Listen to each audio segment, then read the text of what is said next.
আমি বর্তমানে সরকারি প্রাথমিক বিদ্যালয়ের শিক্ষক হিসেবে কর্মরত আছি।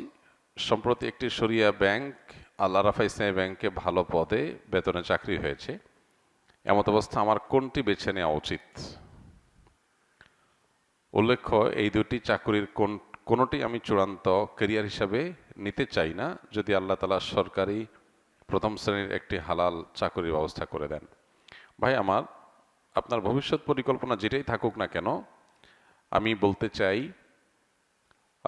ব্যাংকের চাকরির বিপরীতে যদি শিক্ষকতার চাকরি পাওয়া যায়, সন্দেহাতীতভাবে শিক্ষকতার চাকরিকে ব্যাংকের চাকরির পরে প্রায়োরিটি দেওয়া উচিত, অগ্রাধিকার দেওয়া উচিত।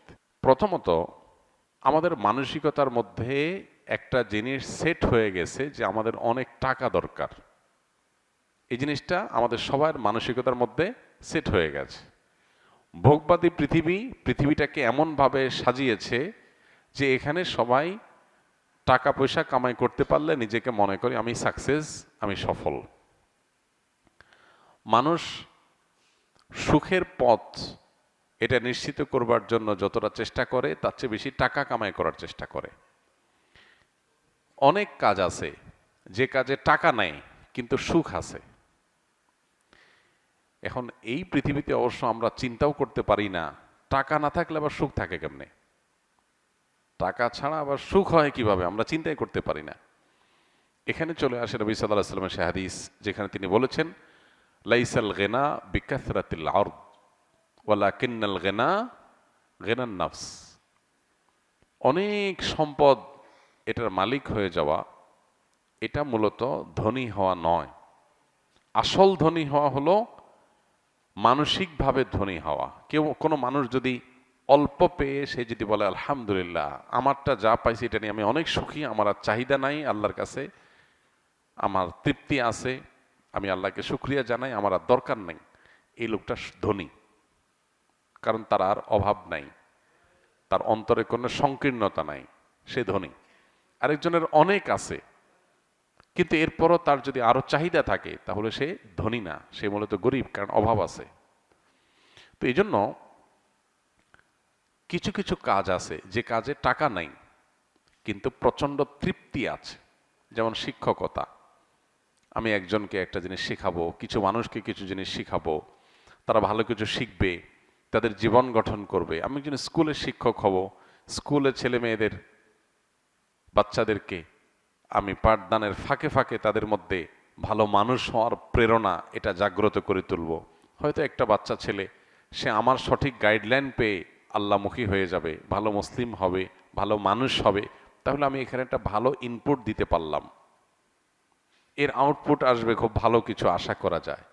এখানে টাকা একটু কম হলেও, বেতন একটু কম হলেও, সুযোগ সুবিধা কম থাকলেও, সমাজে একটু আমার অবস্থান ওইরকম বেশি স্ট্রং না হলেও এটা আমার জন্য তৃপ্তিদায়ক, সুখকর।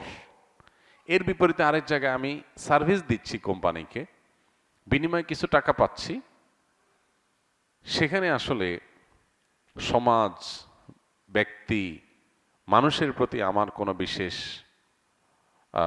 অবদান থাকছে না, তৃপ্তিদায়ক চক্ষু শীতলকারী কোনো অ্যাচিভমেন্ট, কোনো অর্জন হচ্ছে না। তাহলে সেই চাকরির তুলনায় আমার অবশ্যই ওই চাকরিকে প্রায়োরিটি দেওয়া উচিত যেখানে তুলনামূলকভাবে আমার অ্যাচিভমেন্ট, অর্জনটা বেশি হয়। ক্যারিয়ার সাজাতে গিয়ে আমাদের এইভাবে যদি ভাবি তাহলে আমরা সুখী হব তুলনামূলকভাবে অনেক বেশি। একটা চাকরিতে আমি অনেক টাকা পয়সা কামাই করলাম কিন্তু সেখানে আসলে আমার তেমন কোনো আপনার তৃপ্তিদায়ক কোনো অর্জন থাকলো না, যেটা দিয়ে আমার আসলে চক্ষু শীতল হতে পারে, মন প্রশান্ত হতে পারে, সেরকম কোনো অর্জন হলো না। টাকা অনেক হলো, তো মনের শান্তিটা আল্লাহ তাআলা এটা দিয়ে দিবেন না। শরীরের শান্তি এটা হয়তো টাকা দিয়ে কিছুটা হতে পারে, কিন্তু মনের শান্তি, আসল শান্তি, সেটা আল্লাহ তাআলা দিবেন না। এই জন্য শিক্ষকতার পেশাকে অবশ্যই প্রায়োরিটি দেওয়া উচিত। তাছাড়া ইসলামী ব্যাংকগুলোতে ইসলামী ব্যাংকিং পরিপূর্ণভাবে হয় কি না, কতখানি হয়, সেটা নিয়ে যথেষ্ট বিতর্ক আছে, ধোঁয়াশা আছে এবং বড় ধরনের প্রশ্ন করার সুযোগ আছে। তো আমি সন্দেহের ঊর্ধ্বে ওঠার সুযোগ যদি থাকে তাহলে সন্দেহের মধ্যে কেন ঢুকতে যাব একটু বেশি টাকার জন্য? একজন ইমানদার টাকার পরিমাণ না দেখে তিনি তার তাকওয়ার জন্য কোনটা বেশি অনুকূল সেটাকে দেখবেন, সেই চেষ্টা করবেন। অতএব আশা করি যে আপনি এখান থেকে আপনার করণীয় বা আপনার কি করা উচিত সে সম্পর্কে একটা ধারণা পেয়ে গেছেন।